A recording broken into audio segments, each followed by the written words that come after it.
ماہ رحمت رمضان المبارک اپنی تمام توانائیوں کے ساتھ، روحانی برکتوں کے ساتھ، نجابتوں کے ساتھ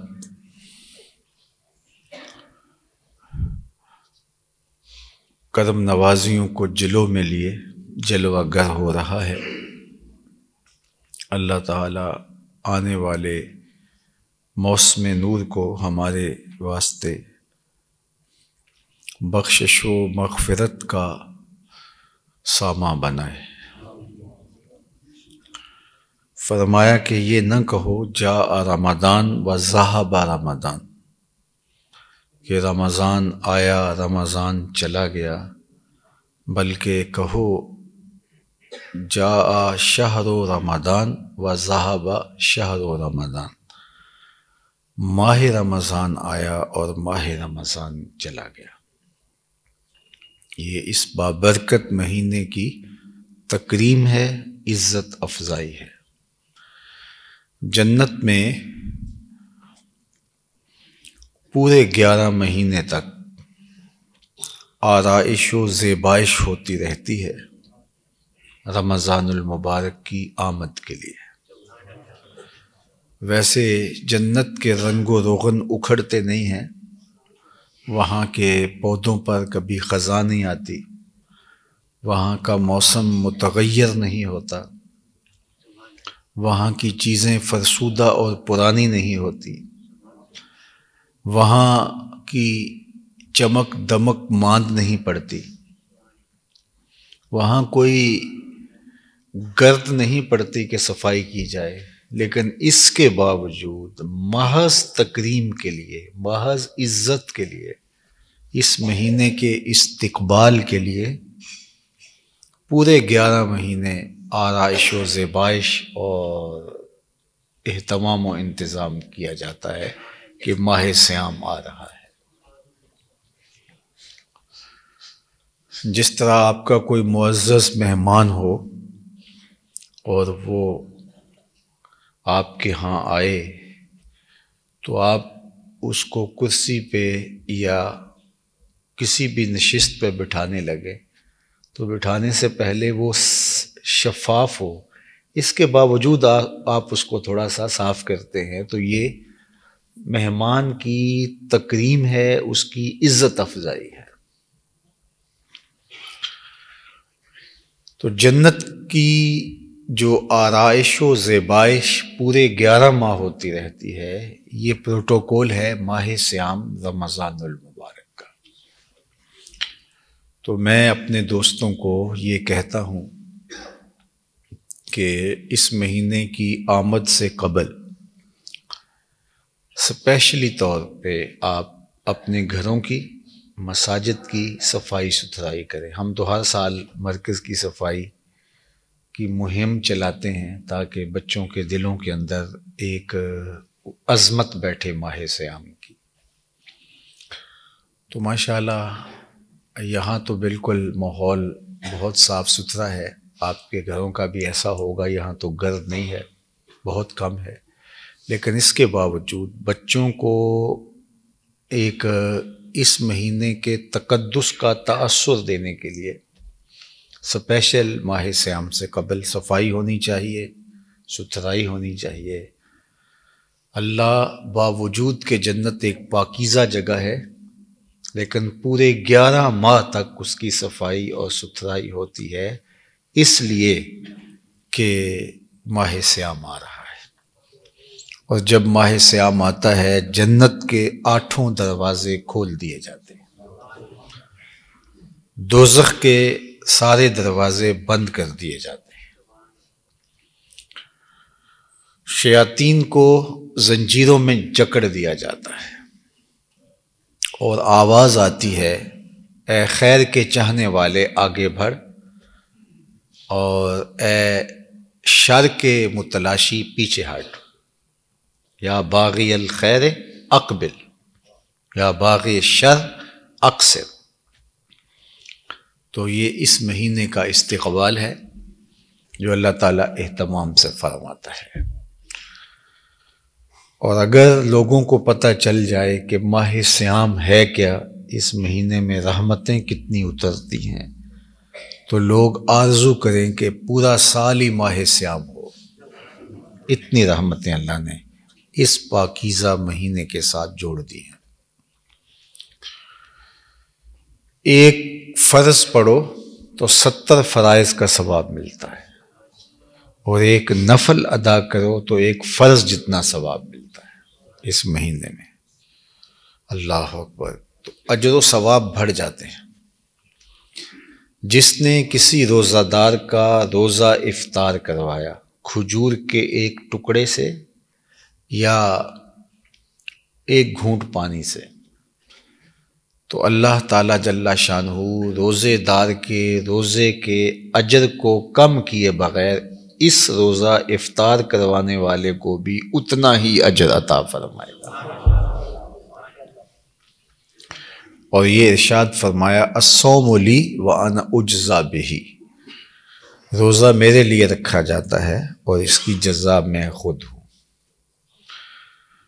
اجزی بہ بھی بعض نے پڑھا ہے کہ اس کی جزا میں خود دوں گا، اور اجزا بہ کہ اس کی جزا خود میں ہوں، تو دونوں مفہوم اپنی جگہ پہ درست ہیں۔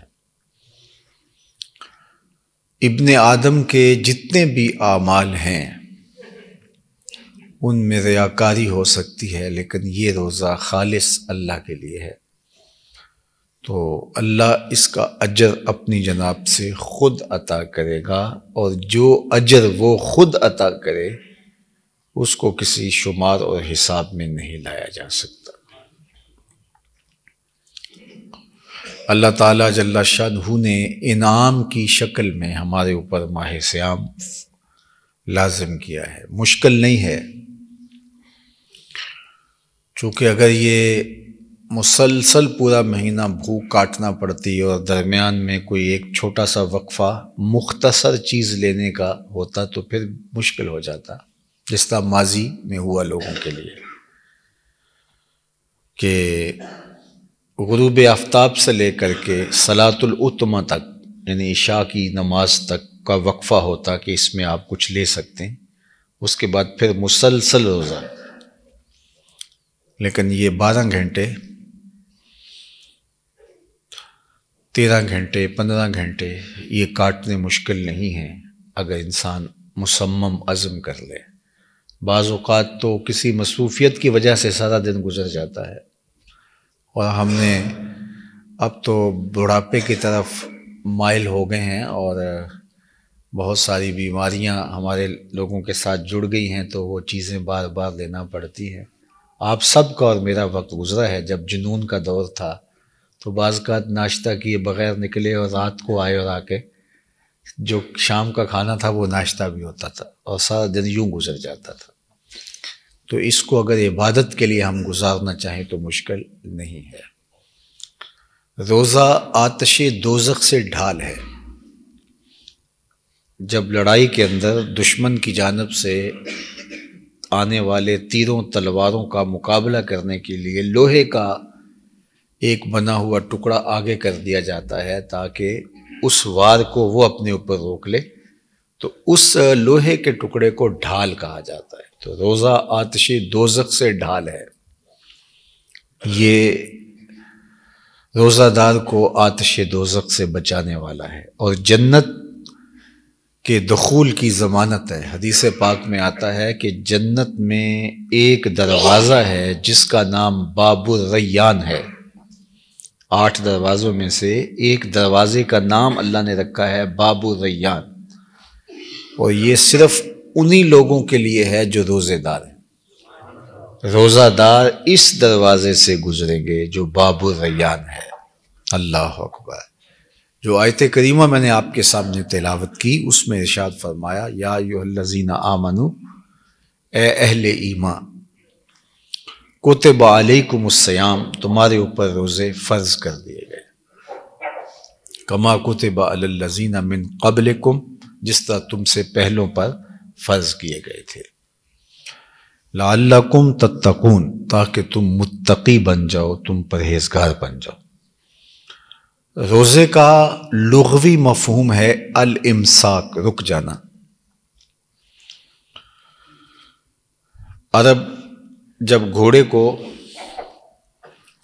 بھوکا رکھتے تھے، اس لیے کہ جنگ میں لڑائی کا دورانیہ طویل بھی ہو سکتا ہے، تو اگر گھوڑا بھوک اور پیاس کا عادی نہ ہوا تو وہ اپنے سوار کو نقصان پہنچا سکتا ہے، بھوک کی وجہ سے نڈھال ہو جائے گا۔ تو جو جنگی گھوڑے تھے ان کو مزاجن سخت جاں بنانے کے لیے ان کو بھوکا رکھتے تھے، اور ان کے منہ کے اوپر وہ توبڑا سا چڑھا دیتے تھے تاکہ وہ کچھ کھا نہ سکیں، اور یہ گھوڑوں کی باقاعدہ ٹریننگ ہوتی تھی۔ تو اس گھوڑے کو جس کے منہ کے اوپر وہ کوئی توبڑا سا چڑھا دیتے کہ کھا نہ سکے، پی نہ سکے، تو اس کو عرب کہتے تھے کہ فرسن صائمن، یہ روزہ دار، یہ صائم ہے، یعنی روکا گیا ہے۔ تو صوم کا معنی لغتاً امساک ہے، رک جانا ہے۔ اصطلاح شریعت اسلامیہ میں بقصد عبادت طلوع فجر ثانی سے غروب آفتاب تک اکل و شرب اور ازدواجی عمل سے رک جانا روزہ کہلاتا ہے۔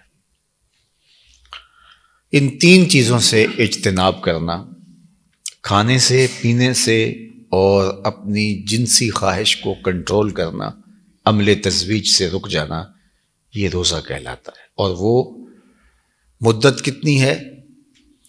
طلوع فجر سے غروب آفتاب تک۔ اب یہ تینوں امر مشروع ہیں۔ مثال کے طور پہ کھانا ہے تو یہ شریعت نے ہمارے لیے جائز رکھا ہے، مباح ہے۔ پینا ہے، مشروبات ہیں، ہمارے لیے مباح ہیں۔ اور عمل تزویج جس کی شریعت نے اجازت دی ہے وہ امر مباح ہے، لیکن ان حلال کاموں سے، ان مباح کاموں سے، ان جائز کاموں سے رک جانا۔ اگر کوئی شخص آپ کو یا مجھے ماہ صیام میں یہ کہے کہ میں نے خود اپنے ہاتھ سے ڈول ڈال کے چاہے زمزم سے یہ پانی اپنے ہاتھوں سے نکالا ہے تو بالکل خالص ہے، اس میں ملاوٹ بھی نہیں ہے، تو آپ یہ لے لیجئے، تو آپ وہ پاکیزہ متبرک پانی بھی نہیں لیں گے کہ میں نے روزہ رکھا ہے۔ تو روزہ اس متبرک پانی سے بھی آپ کو روک دیتا ہے۔ کوئی کہے کہ میں اپنے ہاتھوں سے مدینۃ المنورہ کی حدود حرم کی کھجوریں توڑ کر آپ کے لیے لایا ہوں، تو یہ آپ لے سکتے ہیں، تو میں کہوں گا کہ میں روزے سے ہوں، تو وہ پاکیزہ متبرک شہر حبیب کی کھجوریں وہ بھی نہیں لوں گا۔ میں کہوں گا مجھے آپ دے دیں تو میں شام تک اپنے پاس رکھ لیتا ہوں اور انہی سے افطار کر لوں گا، لیکن اب نہیں لے سکتا۔ اللہ اکبر۔ تو روزہ ان امور سے بھی رک جانے کا نام ہے جو جائز، مشروع، بلکہ جو ہم شوق سے چیزیں لیتے ہیں، ہمارا مذہبی جذباتی تعلق ہے جن چیزوں سے، تو روزہ تو ان سے بھی رک جانے کا نام ہے۔ اس متبرک پانی سے اور ان پاکیزہ کھجوروں سے بھی رک جانے کا نام روزہ ہے۔ تو جن چیزوں سے اللہ نے ہمیں پہلے ہی منع کر رکھا ہے تو ان سے ہم کیوں نہیں رکیں گے؟ گویا اللہ ہمیں پاکیزہ چیزوں سے روک کر کے ہمارا امتحان لیتا ہے کہ جو چیزیں مباح ہیں جب تم ان سے بھی میرے کہنے پہ رک جاؤ گے تو جو چیزیں پہلے ہی حرام ہیں اور مجھے ناپسند ہیں ان سے کیوں نہیں رکو گے؟ تو یہ ہمارا امتحان ہے۔ جس طرح حج اور عمرے پہ اللہ ہمارا ایک امتحان لیتا ہے۔ عورت کے لیے زینت ہے پردہ، یہ اس کا وقار ہے، اور ہمیں پردے کا حکم دیا۔ مرد کو کہا کہ اپنی نگاہیں نیچی رکھے۔ مسجدوں کے اندر بھی مردوں کے لیے الگ جگہ ہے، خواتین چھت پہ یا بیسمنٹ میں الگ ہوتی ہیں۔ ان کی صفوں کا اتصال بھی نہیں ہوتا۔ لیکن حج کے موقع پہ عورت کے لیے جو احرام رکھا گیا ہے اس میں وہ اپنے چہرے کو نہیں چھپا سکتی، اور طواف بھی اکٹھے ایک ہی مطاف میں چل رہا ہے۔ تو یہ کیا ماجرا ہے الہی کہ وہ عورت جو پردے میں رہنے والی مستور ہے، آج اس کا ستر اٹھا دیا گیا، اور تیرے گھر میں تیرے کعبۃ اللہ کے سامنے اس نے چہرے سے نقاب اٹھا کر کے طواف شروع کیا، اور مرد بھی اسی ہجوم میں ہے۔ تو کہا یہی تو میں دیکھنا چاہتا ہوں کہ یہ میرے بندے میرے گھر میں آ کے میرا حیا کرتے ہیں کہ نہیں۔ یہ تمہاری آزمائش تھی، یہ تمہاری پرکھ تھی۔ تو روزے میں اللہ تعالیٰ جل شانہ نے ان چیزوں سے بھی روک دیا جو حلال ہیں، طیب ہیں، طاہر ہیں، پاکیزہ ہیں۔ تو جو پہلے ہی حرام ہیں، اللہ دیکھنا چاہتا ہے کہ میرے بندے میرے کہنے سے حلال سے بھی رک جاتے ہیں، حرام سے رکتے ہیں کہ نہیں رکتے۔ تو جو ماہ سیام میں بھی رشوت لے رہا ہو، ماہ سیام میں بھی کسی کے حق پہ ڈاکہ ڈال رہا ہو، ماہ سیام میں بھی وہ ناجائز فروشی کے عمل میں مرتکب ہو، تو بتائیے اس نے کوئی روزہ رکھا ہے؟ اس نے بھوک کاٹی ہے۔ پھر جو باہو علیہ الرحمہ نے کہا تھا وہ ان معانی میں کہا تھا، نماز پڑھنا کم زنانہ روزہ صرفہ روٹی ہو۔ نماز پڑھنا کم زنانہ روزہ صرفہ روٹی ہو۔ پھر یہ خوراک بچاؤ مہم کے علاوہ کچھ نہیں ہے۔ یہ آپ فاسٹنگ کر رہے ہیں اپنی صحت کے لیے، یا پتہ نہیں آپ کیا کر رہے ہیں اور میں کیا کر رہا ہوں، اگر ہم باقی چیزوں سے نہیں رکے۔ اور اللہ کے محبوب نے بڑا واضح فرمایا، من لم یدع قول الزور والعمل بہ فلیس للہ حاجۃ فی ان یدع طعامہ وشرابہ۔ جس نے جھوٹ اور جھوٹے کام نہیں چھوڑے، اس کے بھوکا اور پیاسا رہنے کی اللہ کو کوئی ضرورت نہیں ہے۔ یہ خوراک بچاؤ مہم نہیں ہے رمضان، بلکہ وَيُزَادُ فِيهِ رِزْقُ الْمُؤْمِنِ، ماہ سیام میں مومن کا رزق بڑھا دیا جاتا ہے۔ تو یہاں تو رزق بڑھ جاتا ہے، اور آپ بھی اگر آپ 11 مہینوں کا اپنے کچن کا گھر کا بجٹ بنائیں اور ماہ سیام کا بنائیں، تو غریب ہو یا امیر، تو اس مہینے میں اخراجات زیادہ ہوتے ہیں، چیزیں زیادہ کھانے کو ملتی ہیں، زیادہ سحری افطار میں ساری کسر ہم پوری کر لیتے ہیں جو دن کے اندر وقفہ ہوا ہوتا ہے۔ تو مومن کا رزق اس مہینے میں کم نہیں ہوتا، وَيُزَادُ فِيهِ رِزْقُ الْمُؤْمِنِ، مومن کا رزق بڑھا دیا جاتا ہے۔ تو یہ ایک امتحان ہے جو ہم نے دینا ہے، اور پورا ایک مہینہ اس کی مشق کرنی ہوتی ہے۔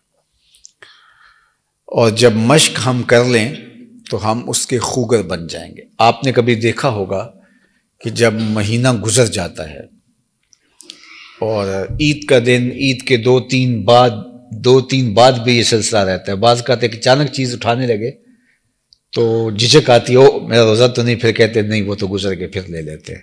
مطلب کیا؟ 30 دن تک ایک چیز سے رکے، اور وہ بھی صرف دن کے اوقات میں رکے۔ اب 30 دن کے بعد وہ چیز ہمارے لیے مباح اور جائز ہے، لیکن پھر بھی اس کو لیتے ہوئے ایک گناہ رکاوٹ پیدا ہوتی ہے۔ تو اگر ہم یہ پورے 30 دن اور 30 راتیں بھی شامل گناہوں سے بچے ہوتے تو پھر اس کے بعد گناہ سے جھجک پیدا ہو جاتی۔ لیکن ہم کھانے اور پینے سے رکے ہیں، باقی کچھ کسی چیز سے نہیں رکے۔ باقی ہمارا جھوٹ بھی اسی طرح چل رہا ہے، غیبت بھی اسی طرح چل رہی ہے، بد نگاہی بھی اسی طرح ہے، اور لوگوں کے حقوق پہ ڈاکہ اسی طرح ہے، ہم حق اسی طرح پامال کر رہے ہیں، لوگوں کے ساتھ جور و جبر اور ظلم اسی طرح روا رکھے ہوئے ہیں۔ تو پھر ایک پورا مہینہ گزر گیا اور ہم جہاں تھے وہیں کے وہیں رہے، اور اگلے سال پھر وہ مشق کی، 60 50 20 40 سال روزے رکھنے کے بعد کوئی فرق نہیں پڑا۔ ایک مہینے کا کورس تو کسی ڈاکٹر سے کر لیا جائے تو اس سے صحت میں فرق ہوتا ہے، کئی مدت تک اس کے اثرات لگتے ہیں۔ تو یہ تو رب کا دیا ہوا کورس ہے، اس کے نتیجے کے اندر ہمیں کیوں فرق نہیں پڑتا؟ اس لیے کہ ہم نے جو ہے وہ مقصد ہی نہیں سمجھا۔ دیکھیے دوائی ڈاکٹر دیتا ہے تو ساتھ پرہیز بھی ہوتا ہے، اور اگر کوئی بندہ پرہیز نہیں کرتا تو دوائی کھانے سے اس کو ایک معمولی سا افاقہ تو ہوتا ہے لیکن مستقل شفا نہیں ہوتی۔ تو ہمارا رب کہتا ہے کہ میں نے روزہ تمہارے اوپر فرض کیا، تم سے پہلوں پر بھی فرض کیا تھا۔ یعنی ایک تو اس کے دو معنی ہیں کہ ایک تو عبادت ایک تسلسل کی ہے، یہ بتلانا مقصود ہے، اور دوسرا یہ ہے کہ اس کو شاق اور مشکل نہ سمجھنا، تم سے پہلے بھی اس عبادت کے لوگ مکلف بنائے گئے تھے اور انہوں نے اس عبادت کو ادا کیا، اور تمہیں بھی یہ عبادت بتائی گئی ہے، لیکن آسان کر دیا گیا، سہل کیا گیا کہ افطار کرو، پھر اس کے بعد سحری کرو، درمیان کا وقفہ بھی آپ کھاتے پیتے رہیں، کوئی حرج نہیں ہے، 24 گھنٹے نہیں ہے۔ جس طرح اللہ کے محبوب نے وصال کا روزہ رکھا تو حضور کو دیکھ کر کے ایک صحابی نے بھی وصال کا روزہ رکھ لیا، یہ ہے مسلسل روزہ۔ تو جب ایک آدھ دن گزرا تو اس کی حالت غیر ہو گئی، اور لوگ اس کو ایسے کپڑے کا سایہ کیے ہوئے، چھاؤں کیے ہوئے اس کے گرد جمع تھے، اور وہ بے ہوشی کی سی کیفیت میں تھا۔ تو آقا کریم کا گزر ہوا تو فرمایا یہ کیا ہے؟ عرض کی حضور ایک شخص ہے اور اس نے وصال کا روزہ رکھا ہے، تو اس کی وجہ سے اس کی یہ حالت ہو گئی ہے۔ تو آقا کریم نے فرمایا کہ اس کا تو حکم نہیں دیا گیا تو اس نے کیوں رکھا؟ تو عرض کی حضور آپ جو رکھتے ہیں۔ تو اس وقت حضور نے فرمایا تھا ایکم مثلی، تم میں سے میری مثل کون ہے؟ یا لستو کہیاتکم، میں تمہاری طرح نہیں، دونوں طرح کی روایات آتے، تم میں میرے جیسا نہیں اور میں تمہارے جیسا نہیں، لستو کہیاتکم، میں تمہاری طرح کا نہیں ہوں، یا ایکم مثلی، تم میں سے میری مثل کون ہے؟ فرمایا میں تو اللہ کے ہاں کھاتا بھی ہوں، اللہ کے ہاں پلایا بھی جاتا ہوں۔ تو وصال کے روزے مشکل تھے، اللہ کے محبوب کی شان ہے، باقی لوگوں کو آسان رستہ دیا گیا۔ طلوع فجر تک تسحروا فإن فی السحور برکہ، ہمارا سحری ڈٹ کے کھاؤ، اس میں برکت رکھی گئی۔ تو سحری کھانے کی تلقین کی گئی، اور افطار کے بھی لمحے تو پھر اتنا کچھ ہوتا ہے کہ وہ سارے دن کی کسر ہم وہ افطار کے لمحوں کے اندر ہی پوری کر لیتے ہیں۔ تو یہ درمیان کا تھوڑا سا وقفہ ہے، اس میں ہم سیکھنا ہے کہ اگر ہمارا رب ہمیں روک دے تو ہم حلال سے بھی رک جائیں گے، تو حرام سے کیوں نہیں رکیں گے؟ ہمارا رب اگر ہمیں طیب طاہر پاکیزہ غذاؤں سے، مشروبات سے، عمل تزویج سے روک دے، وہ ہمارا رب ہے، ہم اس کے حکم کے ایسے پابند ہیں کہ ہم اپنے رب کے کہنے پر حلال سے بھی رک جائیں گے، تو اس رب کے کہنے پر ہم حرام سے کیوں نہیں رکیں گے؟ تو یہ ایک درس تھا ہمارا، یہ ہماری ایک ٹریننگ تھی، ہمیں یہ بتایا گیا تھا کہ تم نے یہ کرنا ہے۔ تو اس لیے ہم نے بھوک کاٹی، پیاس کاٹی، اور روزے کے مقصد کو نہ جانا۔ روزے کا مقصد یہ بیان فرمایا لعلکم تتقون، تاکہ تم متقی بن جاؤ، اتقاء کا نور تمہیں نصیب ہو جائے۔ تو کیا بھوک اور پیاس کاٹنے سے اتقاء کا نور نصیب ہو جاتا ہے؟ تو تقوی کیا ہے؟ تقوی کی بہت ساری تعریفات کی گئی ہیں۔ ایک سادہ تعریف یہ ہے کہ تمہارا رب تمہیں جہاں دیکھنا چاہتا ہے تم وہاں پائے جاؤ، اور تمہارا رب تمہیں جہاں نہیں دیکھنا چاہتا تم وہاں غائب پائے جاؤ، تو یہ ہے تقوی۔ تو تمہارا رب چاہتا ہے کہ تم حرام سے اجتناب کرو، تمہارا رب چاہتا ہے کہ تمہاری زبان غیبت سے محفوظ رہے، تمہارا اور میرا رب چاہتا ہے کہ ہمارے عمل صالحیت کے رنگ میں رنگے ہوئے ہوں۔ ہمارا رب ہمیں ایک مہینے میں صرف اوقات دن میں حلال کاموں سے بھی، حلال چیزوں سے بھی، مشروبات و معقولات سے بھی روک رہا ہے، تو گویا یہ چیز ہمارے اندر تقوی پیدا کر دے گی کہ ہم اپنے رب کے کہے میں ہیں، وہ روک دے تو رک جاتے ہیں۔ اللہ اکبر، پیشانی میں سجدہ تڑپ رہا ہے لیکن روک دیا گیا کہ سورج استوا میں ہے، آپ نے نہیں سجدہ کرنا، رک گئے۔ روک دیا گیا کہ طلوع فجر ہے، آپ نے نہیں سجدہ کرنا، بے چینی ہے آپ کی پیشانی میں، نہیں کر سکیں گے۔ تو ہم تو اس کے حکم کے پابند ہیں۔ اس نے کہا ادھر بیت المقدس کی طرف منہ کر کے کرو، ہم نے رخ ادھر کر کے کیا۔ اب حکم آگے نہیں، رخ ادھر کر لو، تو ہم نے ادھر پشت کر دی۔ اور ادھر رخ کر لیا. ہمیں تو سجدے سے غرض ہے، یہاں نہیں تو وہاں سے ہی. تو ہم تو اس کے حکم کے پابند ہیں. وہ ہمیں حلال سے بھی روک دے تو ہم بندے ہیں، عبد ہیں اور مطیع ہیں، اس کے فرمان کے پابند ہیں. ہم حرام سے حلال سے بھی رک جائیں گے. تو جب وہ ہمیں واضح 2 لفظوں میں 2 ٹوک فرماتا ہے کہ یہ چیزیں حرام ہیں، تم ان کے قریب بھی نہیں جانا، تو پھر ہم دیکھو بہت سارے معاملے ہیں کہ اللہ تعالیٰ جل شانہ نے ایک تو ان سے منع کیا اور کچھ چیزوں کے بارے میں کہا کہ ان کا بجا لانا تو دور کی بات ہے. لا تقربوا الزنا، تم بدکاری کے نیڑے بھی نہیں جانا. اب اتنے سخت جب احکام خدا دے دے، یعنی ایک تو یہ ہے کہ یہ کام نہیں کرنا، اور دوسرا یہ ہے کہ تم اس کے قریب تک بھی نہیں جانا، اس گلی سے بھی نہیں گزرنا. تو جب یہ کہہ دیا گیا کہ تم اس کوچے سے بھی نہیں گزرو گے، اس گلی سے بھی نہیں جاؤ گے، تو پھر اب اگر کوئی جاتا ہے تو چیلنج کرتا ہے. تو اللہ تعالیٰ پھر اس کے وجود کو گوارا نہیں کرتا، سنسار کر دیا جائے گا، اس کو مسخ کر دیا جائے گا. اس کو اتنا سخت حکم دیا تھا کہ لا تقربوا الزنا، لیکن یہ پھر اس کہا گیا تھا اس گلی سے، اس کوچے سے، اس بازار سے بھی نہیں گزرنا، نیڑے تک نہیں جانا، اور اس نے ارتکاب کیا. تو ہمیں ماہ صیام میں اللہ نے حلال سے بھی روک دیا، تو جو حرام کا ارتکاب کرے تو پھر اس کی سزا کتنی بڑی ہوگی اور کس قدر وہ محرومیوں کا شکار ہوگا. اس لیے ماہ صیام آنے والا ہے. میں نے عرض کیا 3 دن یا 4 دن کے بعد یہ مہینہ ہمارے اندر جلوہ گر ہوگا. جس طرح اس کی برکتیں فراواں ہیں اس ماہ مبارک کی، اور جو رحمتیں سمیٹتا ہے اس کے دامن کو بھر دیا جاتا ہے، اسی طرح جو اس مہینے کی قدردانی نہیں کرتا اور باعمال بد سے باز نہیں آتا، اس کو نحوستیں بھی اتنی ہی پڑتی ہیں. تو وہ شخص رسوا ہو گیا، خاسر و برباد ہو گیا جس نے ماہ صیام میں بھی اپنی بخشش نہ کروائی. تو اس لیے ماہ صیام میں تو ہمارے رب نے ہمیں ان امور سے بھی روک دیا جو جائز اور مشروع تھے، اور ان امور سے ہم کیوں نہیں رکیں گے جو رمضان المبارک کے علاوہ بھی ہمارے لیے حرام، ممنوع اور جن سے ہمیں منع کر دیا گیا تھا. تو اس لیے یہ مہینہ آ رہا ہے. جب ماہ صیام قریب آتا اور یہ مہینہ آتا تو حدیث کے اندر لفظ ہیں کہ حضور علیہ الصلوۃ والسلام اس کے لیے آمادہ ہوتے. وہ شد المیزر کے لفظ ہے، شد المیزر یعنی کمر بستہ ہو جاتے. اللہ اکبر. اس مہینے کو پورے اہتمام سے گزارتے.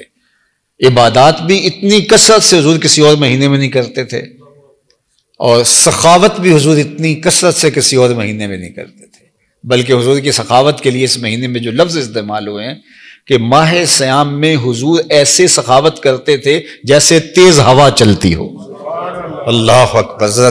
میں اور آپ دیکھیں ہم کہاں کھڑے ہیں اور ان کی سخاوت کا عالم کیا تھا.